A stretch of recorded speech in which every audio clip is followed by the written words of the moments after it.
আগে আসতো টিকটকে অদ্ভুত অদ্ভুত চ্যালেঞ্জ, এখন আসে ইউটিউবে। হ্যালো এভরিওয়ান, আসসালামু আলাইকুম। আজকে আমার একটি অদ্ভুত চ্যালেঞ্জ এসেছে যে ওই দিন আমি মাথায় একটা ইনার ক্যাপ পরেছিলাম, সেই ইনার ক্যাপ দিয়ে মুখে মাস্কের মতো বেঁধে এরপর হিজাব টিউটোরিয়াল করতে হবে। তো যাই হোক, যেরকমভাবে আমার ফলোয়ার্সরা বা সাবস্ক্রাইবাররা পছন্দ করে আমি সেভাবেই ভিডিও দেওয়ার চেষ্টা করি। তাই আমি ইনার ক্যাপটা দিয়ে মুখটাকে বেঁধে দিয়েছি। এরপর আমি আজকে ব্লু কালার হিজাব দিয়ে হিজাব স্টাইলটা করছি। এখন আমি গলার নিচে পিন দিয়ে ভালোভাবে আটকে দিচ্ছি।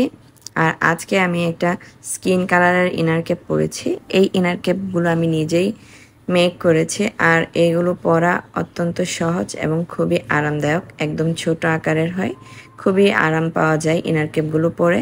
আমি সবসময় এই ইনার ক্যাপগুলোই ব্যবহার করে থাকি।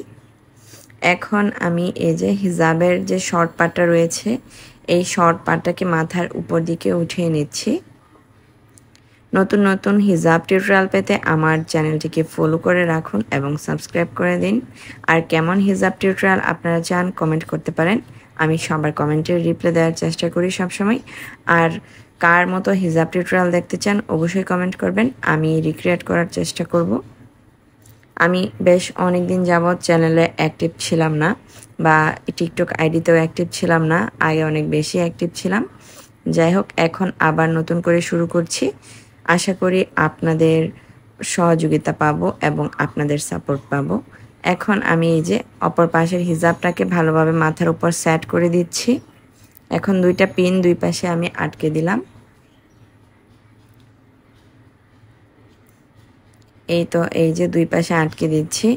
যদিও মুখটা অনেক চ্যাপ্টা লাগছে, মানে এইভাবে হিজাব পরলে তো অবশ্যই চ্যাপ্টাই লাগবে। নাক মুখ আমার মনে হচ্ছিল নাকের উপর মনে হয় আমি পাথর দিয়ে রাখছি আর কি। একদম নিঃশ্বাস নিতে পারছিলাম না, কষ্ট হচ্ছিল বেশ, কারণ নাকটা অনেক চ্যাপ্টা হয়ে গিয়েছিল। যাই হোক, এখন আমি সামনের দিকে হিজাবটাকে টেনে টেনে ঠিক করে দিচ্ছিলাম এবং ফুল কভারেজ দিয়ে নিয়েছি।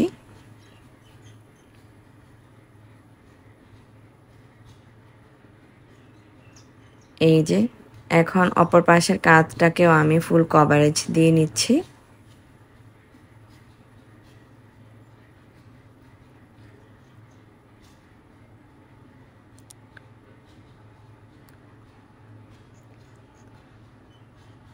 আমার এই হিজাব টিউটোরিয়ালটি আপনাদের কাছে কেমন লাগছে অবশ্যই কমেন্ট করে জানাবেন। আর ভালো লাগলে অবশ্যই আমার ভিডিওতে একটি লাইক করে দিবেন। আজকে এই পর্যন্তই। সবাই ভালো থাকবেন, সুস্থ থাকবেন। পরবর্তী ভিডিও দেখার অনুরোধ রইল। আল্লাহ হাফেজ।